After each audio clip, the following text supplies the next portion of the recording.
Well, greetings. Hello, hello, hello. I am so happy to see you here.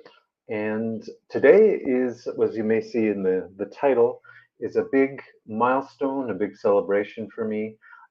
Just taking, if nothing else, a moment of self-acknowledgement. This all the work I've put into this. But I've also wrote down a few notes I want to share that I think will be valuable for you watching. It's not just about me tooting my own horn. This is kind of about a bigger project of medicine and science and philosophy and all the good stuff.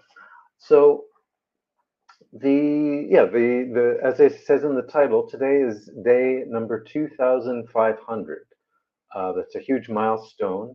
That's just shy of 7 years, where every day for at least 30 to 60 minutes, often more, I will sit down and in a focused way, very deliberately study one of the main texts from these fields, right? The fields that I practice in medicine, but also the fields surrounding it in the broader areas of science and philosophy, and really how we augment what we actually do in medicine and actually get the results that we do.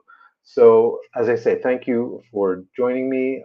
It's not going to be all about me. I want to give some valuable points here. And let me just tell you a little bit. I have some jotted down notes here. Um, that's what I'm just saying. It's this 2,500 days in a row is just shy of 7 years. I started on October the 1st, 2017. So that will be, as I say, coming up on 7 years. And my main focus has been on the three primary authors in my world. Of course, we have Samuel Hahnemann, the founder of medical Heilkunst and homeopathy. That's we can't ignore him, right? He's kind of the granddaddy of the whole the practical medical side of all this. But you kind of can't stop there. Say he gives the whole structure, and there's this deep philosophy implicit in Heilkunst, but the other two authors that I turn to more and more and more over time are Rudolf Steiner and Wilhelm Reich. So I go into other authors, other writings as well, but between the three of them, we get this incredible, like not just a practical medical system, we need practicality, we need to get practical results and how to do it, how do you diagnose and how do you give a homeopathic remedy, all these very practical questions. But the more we get into the depths of healthcare, the more we're kind of tasked with this bigger question of how to get past more and more complex cases, right? And we're living at a time, I can tell you from clinical experience that the nature of health, the nature of people's health challenges are getting more and more difficult to solve for all kinds of reasons. There's practical reasons, and we can talk about all the toxins in the air and these kinds of things, some of the physical factors of life, but even more so from the point of view of understanding medicine is this idea of the philosophical framework. You can't improve a system of medicine just on a practical level, like, or to say that a slightly different way, just by basic trial and error, you can't get very far. You can discover some things, and of course, much of the history of medicine is based on that, and that's okay. We have some body of knowledge, we have a history of medicine, we have some discoveries, but what I just said a moment ago, this increasingly complex picture of complex health issues, chronic health issues, you can't solve through trial and error because it doesn't have enough resolution, to see a greater and a bigger picture of what we're actually up against. What is a human being? It's like we're not just a bag of bones and skin with some organs sewn in, and somehow we have a heart and a blood. It's like that's kind of the Mickey Mouse version of anatomy and physiology. It's kind of overly simplified, but we have many, many dimensions of not just all of our body parts, but our mind, our spirit, our emotional body, all of these things and more, and how those interact and what's going on in chronic illness. As I say, we're tasked to kind of understand a greater and a greater and a greater degree of complexity of what the human being actually is. And so, as I say, all this is the idea of this whole study project for myself is to raise the resolution of what I can see. I guess it's sort of this is a bit of a philosophical concept, but very important. We don't just see because we wake up in the morning and open our eyes. That's important, but we seeing is also related to our state of mind. What's that old saying? Seeing is believing. Well, it's kind of the other way around. It's like believing, or I would change that to consciousness is seeing. And actually this takes us into an old Greek word, theoria. We have our modern English word of theory. So, oh yeah, he has a theory, she has a theory. That's an interesting theory. And often we use that in a derogatory way. It's like, oh yeah, it's like, well, that's your opinion, but who knows what the truth is, right? We kind of have this downgraded understanding of the word theory. But back to this Greek word of theoria, as I said a minute ago, is is like I just said, it's this turning upside down, seeing is believing. Actually, theoria is consciousness is seeing. You need a certain frame of consciousness, a certain framework of clear ideas that allows you to see. So as I said a minute ago, we don't just wake up and open our eyes and therefore we see that day. No, you have a worldview, you have a framework that generally we don't even realize that we have, and so therefore, that's what gives us the ability to see. And of course, as I'm saying in this broader context, we want to be able to see more and more accurately, more and more clearly, more and more deeply, into the structure of the human being. So I'm just giving you a general framework here. This project, not just because I enjoy the topic, of course, I would do it, I would do it just for fun, as they say. What's that old expression? What would you do what you love and you'll never work a day in your life or something like that? But similar to that idea is, there's a deep love driving me, but there's also a deep practical reason that to accomplish what I need to, what we want to, in terms of really effective healthcare, requires deeper and deeper clarity in our philosophical framework. So, as I say, it is fun for me, it is a love function for me, but it's also deeply practically important to really develop this whole deepened and clarified philosophical framework. So that's a bit of my overall reason for doing this, and you'll see a little bit when I'm going to share some of the key insights in some of the books I've read. So as I say, today's day 2500. We're just shy of 7 years. It will be 7 years on October the 1st. And in that time frame, 2,500 days, I've now completed a deep study of 75 books. I'm in the middle of two new ones, so I'll be at 77. But that's basically, I don't know the exact math there, but it's more than a month. It's at least 5 or 6 weeks, something like that, to finish a book the way I'm doing it. And this is a very deliberately slow and deep study process where I'm taking notes, I'm reading things slowly and carefully, I'm thinking about it, I'm relating the ideas in any book I'm reading to other books I've read, and oh yeah, this author says this, and this author said that. How do those ideas relate? Often it's actually the same idea, they just say it in different words. Sometimes they're opposite ideas, and you have to reconcile the contradictions. It's like, well, why did this person say this, and this person says the total opposite? And how do you make meaning out of that? So, there's some philosophical puzzles and contradictions we kind of have to solve there. But one way or another, we're in this realm of this is that even though everyone has each writer has their own vocabulary, their own way of expressing the ideas, they're all united under kind of these common philosophical elements of this framework here. So we'll see that in just a moment. I want to get into some of the books, but as I say, so 75 books now are on the finished book. Of course, I will reread any number of them. They're quite powerful books. We're not just reading Archie comics here. And just some of the general insights I've gotten in this process so far is as I did just say, kind of not only finding the ideas, but finding the interlinking between, all of these different thoughts. And as I also said, this has a reason, has a purpose of not just playing with ideas for like building sandcastles in the air, as the old expression goes, but actually having a practical impact on how well medicine works. As I said a couple of minutes ago, the greater your philosophical and conceptual clarity is, the deeper you can see into the human being and what's going on in chronic illness, right? It's not just a random occurrence of, some toxin or some genetic mutation or something. There's a much deeper process going on. So, and I sort of hinted at this a moment ago as well.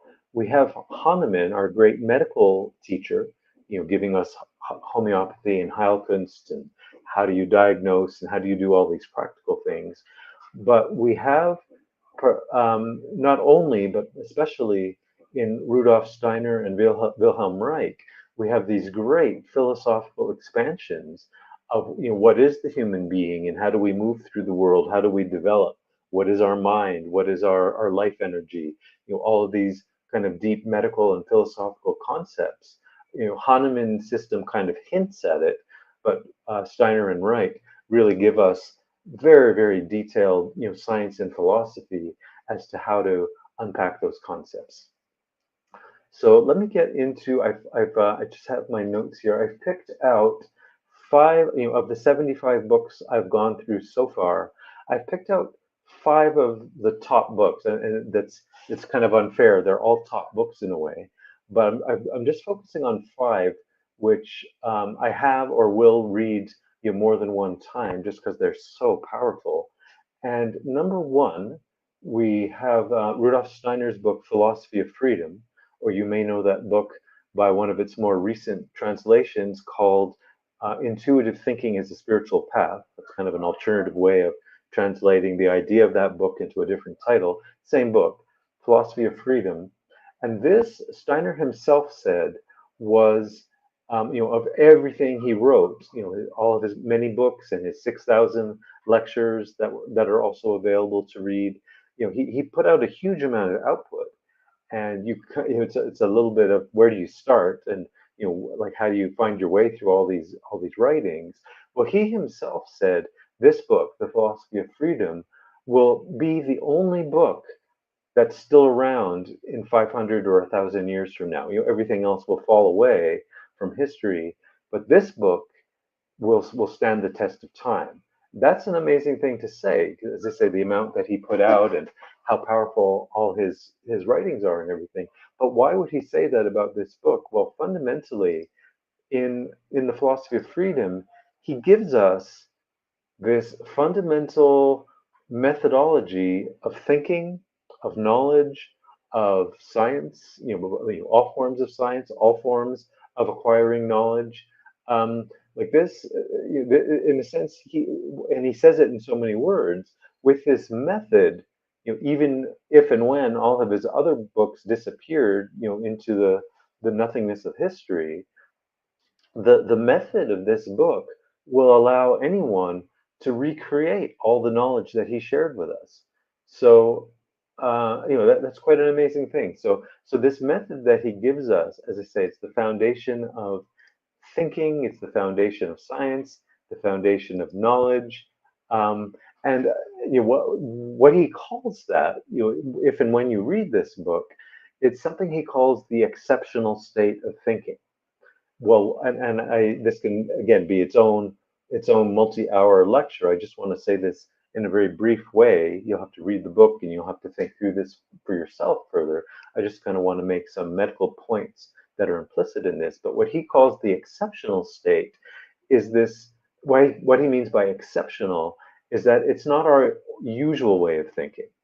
Normally we have an everyday normal way of thinking. I get up out of bed, I make breakfast, I do this, I do that. We're using ordinary thinking to navigate through through the day, right? It's like, oh yeah, there's the kettle, and I'm going to turn it on, and I'm going to make tea, and I'm going to, we're kind of having all of this ordinary description in our own minds. Oh yeah, I see this, I'm doing this, I'm turning this on, I'm cutting up, cutting up this food to eat it, and whatever the thing is. This is just ordinary observation and the ordinary descriptive language that goes with that, and that's all well and good. We get through life on that basis, right?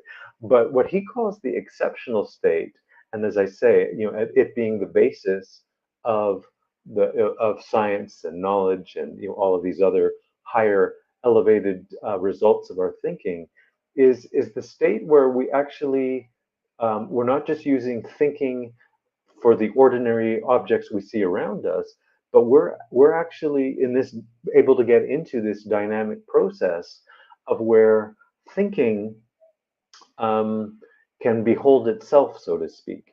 We can, in this living dynamic way, we can see the activity of our own thinking and our own engagement in that process, in a living dynamic way, which we are kind of creating, um, dynamically creating thoughts as we go. It's like, what's that old expression? I'm going to build a plane, or oh yeah, I'm gonna jump out of a plane and build the parachute on my way down. There's something dynamic about that image. You could kind of apply that to what I'm saying about the exceptional state, the exceptional thinking. It's kind of like you're watching yourself produce your own thoughts as you're kind of living through the process of doing it. It's not like, to say it from the other side, the ordinary state of thinking that we use every day, as I say, that's us seeing the results of our thoughts after they've already happened, versus the exceptional state where we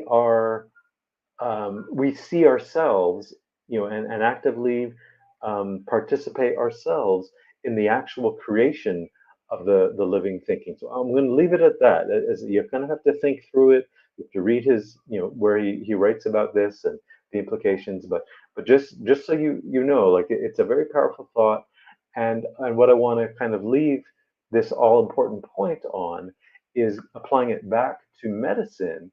If you know Heilkunst and you know how we use medicine and all of that, you can say, the ordinary approach of homeopathy, where we're treating certain symptoms, a sore throat, what have you.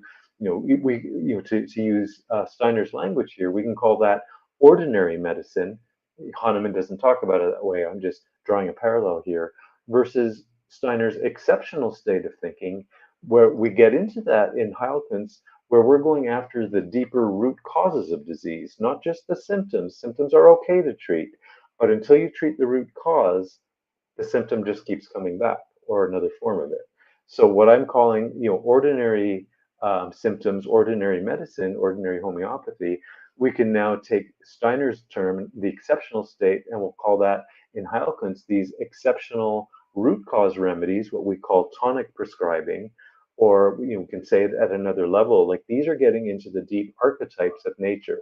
So it's like when you turn to art and literature and movies and things like that, great art, great literature kind of reuses these old archetypes over and over and over again. Unrequited love, the theme of injustice, the hero's journey, somebody discovering their path on life, kind of thing. These deep archetypes come up in art over and over and over again. Well, I'm just using this as a parallel here. This is the exceptional state of medicine that Hahnemann gave us. He didn't call it that, but it's now where we can tap into these deep disease archetypes, these deep themes of these deep chronic diseases that all of humanity suffers, and it's always the same, just like the archetypes in art. They're always the same. The stories can change and the characters can be different and everything, but they're living the same archetype. Well, same in these deep root cause diseases, just like the archetypes, they're always the same. So, anyways, this is my medical point I wanted to make out of the philosophy of freedom and Steiner's exceptional state. It gives us this capacity in Hahnemann's medicine to do this deep curative treatment of now we're treating the archetypes underneath disease and not just the symptomatic expression. So that, as I say, you cannot get more power under your belt than that in medicine. Okay, the second book is also by Rudolf Steiner, and that's called, well, it has different titles depending on the translation. An Outline of Esoteric Science is one of the more recent ones. I'll go with that title. And this is a huge book, not just in number of pages. It has a lot of pages, several hundred.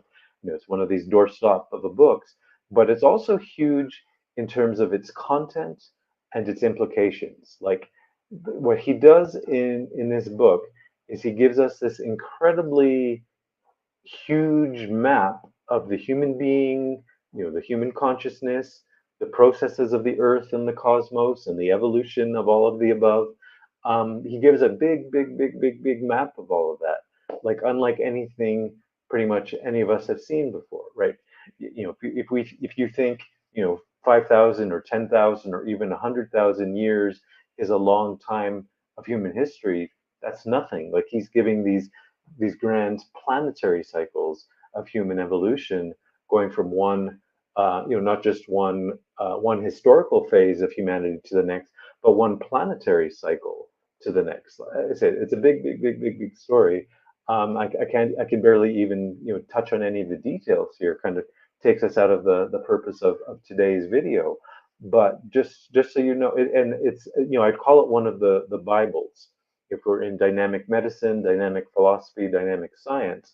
The previous book I mentioned, Philosophy of Freedom, is one of these Bibles. You need to keep going back to that book over and over and getting deeper and deeper into understanding it. Same with this book. It was one of the first Steiner books I read something like 25 years ago, and I had a certain understanding of what I read then, not very good understanding. It was very, I didn't really have any background in Steiner and anthroposophy, and much knowledge of Heilkunst. Even I was just at the beginning of that.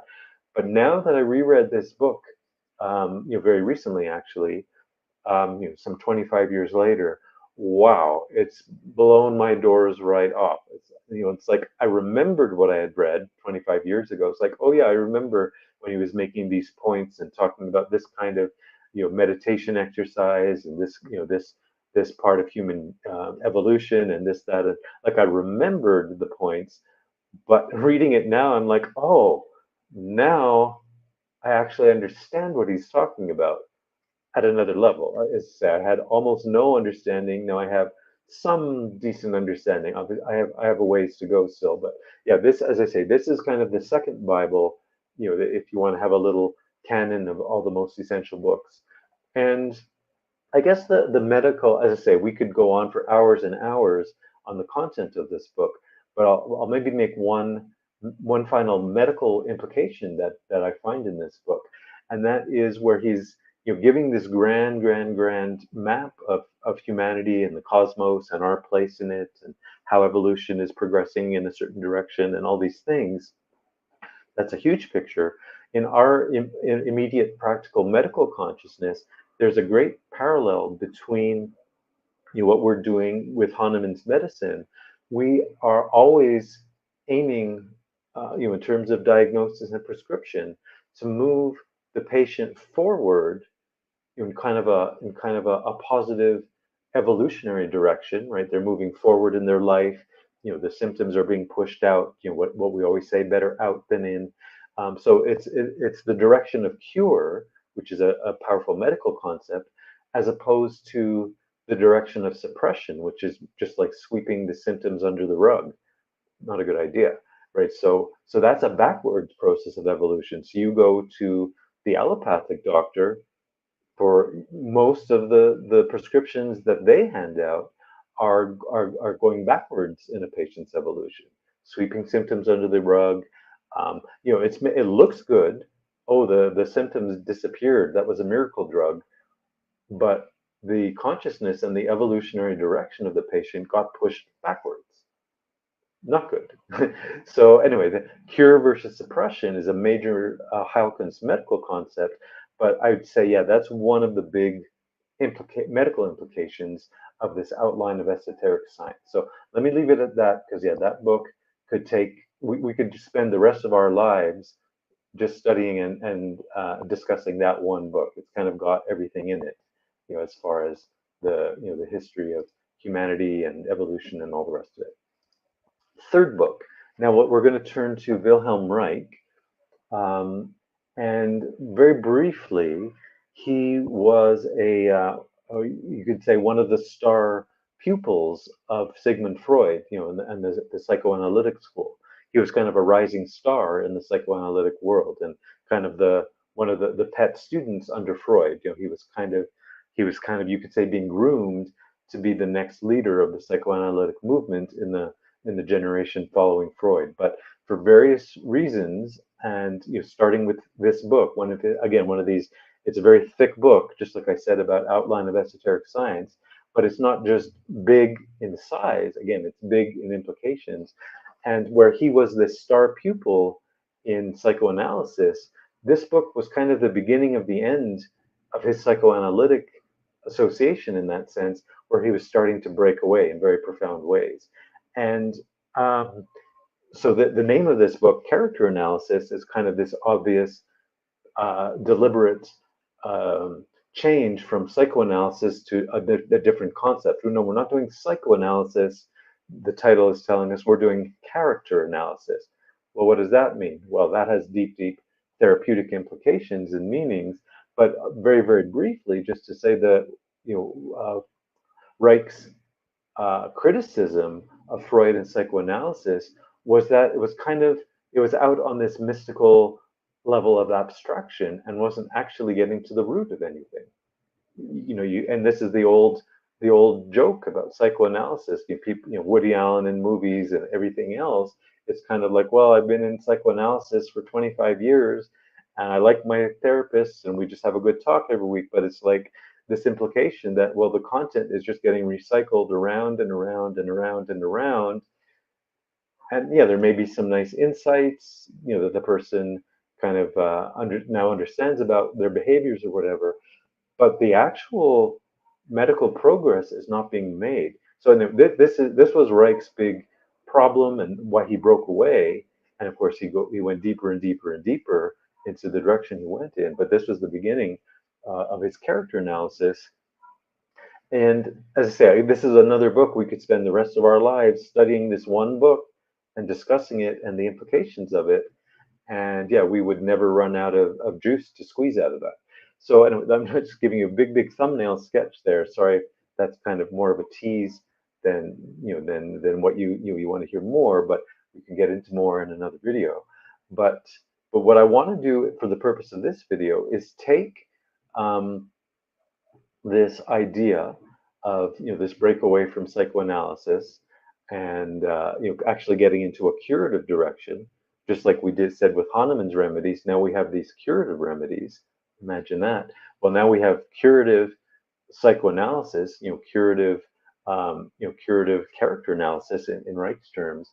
And if we take all of that and plug it back into our previous book, Steiner's Esoteric Science, we get not only Reich's medical power, getting into breaking down the character and the blockages in the emotional body and the expression in life, and how someone's relationships and all the things that Reich is touching on, and liberating the blockages in the structure of that patient.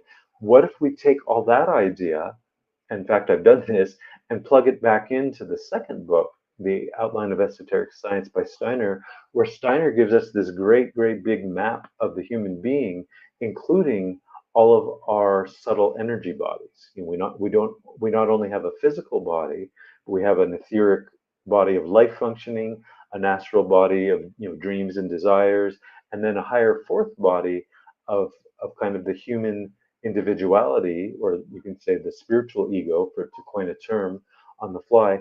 When you get into the second of those, I just said, that etheric body, that life functioning body, Steiner talks about that in his book, Esoteric Science, and how at this phase of our evolution, let me jump back here. So where Reich is talking about character analysis And another term that Reich uses is resistance analysis. We kind of get all these embedded resistances into our etheric body, as Steiner calls it.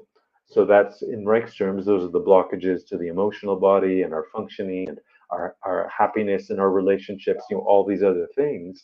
Reich talks about this very down to earth practical level of it. But let's plug the therapeutics of Reich back up into Steiner and what he's saying with the etheric body, and we get this much bigger resistance analysis of the subtle spiritual bodies, where on our evolutionary path, now you see you take Reich's therapeutics and you can actually practically unlock these higher evolutionary goals that Steiner is pointing to. So now you get the two of them working together on this massive health transformation. Not just our physical body, but all these other bodies I mentioned. Now we're putting like some serious gas on the fire, as the expression goes, and really, really accelerating what we can do here with all of these therapeutics and this bigger understanding of why. Why would we want to do that? What does it mean? Where are we actually going to move the patient to? So yeah, I'm kind of tapping into a big idea here, but we kind of have to leave it at that. I just wanted to point to this and some of the power that I'm starting to get out of all this deeper studying that I've been doing. The fourth book, again, we're still on Wilhelm Reich, and we're on one of his big books again, The Cancer Biopathy. I can't begin to tell you how powerful his cancer research is. We live in this modern allopathic world where cancer research, cancer treatment is an absolute disaster. And I know even if you want to point to some successes, it's like, oh yeah, well this patient, they got rid of this form of cancer and this. It's like, okay. The problem, even when we have those statistical successes, and there's not a lot actually, it's still not a real success in the way Reich studied cancer. In that, once again, they may be successful in certain symptomatic removal, but like I said earlier, they're actually making the deeper disease worse. So, we see this, we see this statistically, we see this individually. Patients who go through allopathic cancer treatment, maybe seemingly successfully, it's like, oh, my cancer is gone, and they're so happy. It's like, okay, I'm happy at one level, but not so happy at many other levels.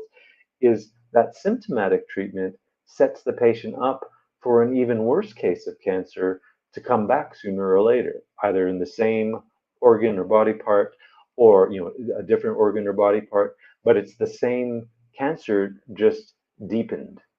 Bad. You don't want that. So yeah, so Reich's Cancer Biopathy, an incredible book, incredible scientific research, incredible observations. He was this profound, deep scientist. He observed things that our modern allopathic cancer researchers cannot. Their minds will not, their paradigm will not allow them to go there, such as Reich's observations of these transitional forms between our physical cell structures and our etheric kind of life energy life forms, kind of not yet physical, kind of these pre-material, incarnated physical forms, which kind of have more of this functional work. So right between his high power microscopes and his observations, his mind willing and able to go there, yeah, you get this. Yeah, back to our Hahnemann with his classic inscription of his organon, aude sapere, the Latin for have the courage to know, or have the courage, to engage with wisdom. Why would he say courage? Why do you need courage? It's like, well, to do Reich's kind of science, he had that courage, where most normal scientists, allopathic scientists, clearly don't have the courage because they just keep regurgitating the same conclusions over and over again, which are false, because they don't have the courage. And let me say it this way, why would you need courage? It's because when you make observations like Reich did, to accept the observations and to think new thoughts and to open yourself up to what could that even possibly mean, you need the courage that your own ego structure is going to kind of go through the ringer, so to speak. You have to go through a transformation of your own personality and soul function to even accept some of those kinds of observations and conclusions. So, anyways, I'm barely not even skimming the surface here, but this powerful book, The Cancer Biopathy, um, is powerful again, not just for cancer and all the implications that came out of that book in Reich's research, but again in our broader project of of Hahnemann's medicine and the broader therapeutics, is again this understanding that amongst many other insights, let's just point to this one, that a true deep therapeutic process cannot be a technical. It's not like you're changing the muffler on someone's car. That's a technical process. This is a deep living process we have to go through, where both the patient and the practitioner together end up engaging in a mutual transformative process. There's that famous Jung quote. I don't remember the exact wording; it's just on the tip of my brain right now. But it's like when two, it's when such a deep transformative process happens, it's like two chemical elements that meet. Both and are compatible with each other. Both chemical elements are transformed into something else. You get an actual, you get a deep chemical transformation. So anyway, this is kind of the deep implication of Reich's cancer research, the cancer biopathy, into our therapeutics. It's like, yeah, well, this is not a technical game. You can't just follow all the rules and follow the latest procedures that have come out of the latest studies and everything else, and so, oh, I did everything in the textbook, but why didn't the patient get better? Well, because we're again, you can't change a muffler. You have that mentality that you're going to get anywhere therapeutically. So that's one of the big takeaways out of, and Reich doesn't say this. That's not, he doesn't say this in the conclusion of his book. I'm just kind of drawing my own conclusion here by putting all these pieces together. It's like, yeah, we are way out of the realm of technician medicine into the realm of deep transformation medicine. So finally, the fifth book that out of my 75, I picked five for today. Very recently, I finished this homeopathic proving of placenta humanum. That's just the Latin for human placenta. So this is from a class of homeopathic remedies called organotherapy, where we take healthy tissue, healthy lung tissue, healthy heart tissue, healthy placenta in this case, potentize it into a homeopathic remedy and investigate it for what are the properties of this very special medicine when you give that to a human being. What can because normally medicines are toxic, right? We're taking poisons from nature and other toxins, even synthetic, man-made toxins, things like that.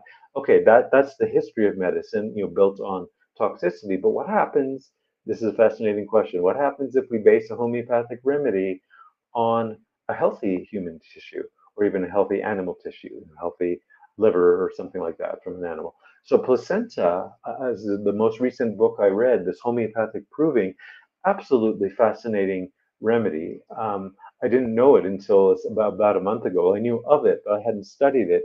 And the anatomy of the placenta is unique because it's the one organ that's that's developed just about 50 the cells that are contributed to making the placenta, 50% from the mother, 50% from the baby. So it's this, we'd say in politics, this bipartisan effort. The parties on both sides came together, this political initiative. Kind of they put their differences aside so that they can kind of come together. Well, this is what the placenta is. 50% comes from the mother, 50% from the baby, and that goes deep into the emotional theme of that remedy. It's like, who is the baby? Who is the child? Who is any individual within the context of their family structure? When we're young, we're deeply embedded in our family matrix, and of course, as we grow up, become independent adults, we, not that we divorce our family, but we become independent, standing on our own. But it's like at the beginning, it's like, where is that boundary line between the individuality of the baby and the broader energy of the whole family? And of course, you get into negative versions of that, codependence and these kinds of negative dynamics where there isn't really any room left for individuality. It's all about living in the family, living in the tribe, living in this kind of group consciousness as opposed to the individual. So, anyways, at the emotional level, this placenta remedy is absolutely fascinating. It's a proving well worth reading, especially if you're a homeopathic practitioner of any sort. Um, and so it's all of that, but in based on everything else I've been reading these last 2,500 days, it helped me to see even more a deeper theme in the remedy. It's everything I just said and more. There's a lot in this remedy, in terms of the emotional body and all that. But it's also it became clear to me that it holds anatomically, in terms of our spiritual anatomy, it kind of holds the collected karma, unresolved karma from our past lives. So when we now come into our new life, we're in the womb and we have this placenta feeding us, and we kind of have this this beginning of our relationship with our mother and soon to be our family and all of these things. Well, what did we bring with us? Well, anatomically speaking, this is what I see: the placenta holds all this past karma that we've come to work out. Now, the first place we work out our karma is with our parents and with our family and with our, all these immediate, in your face family connections.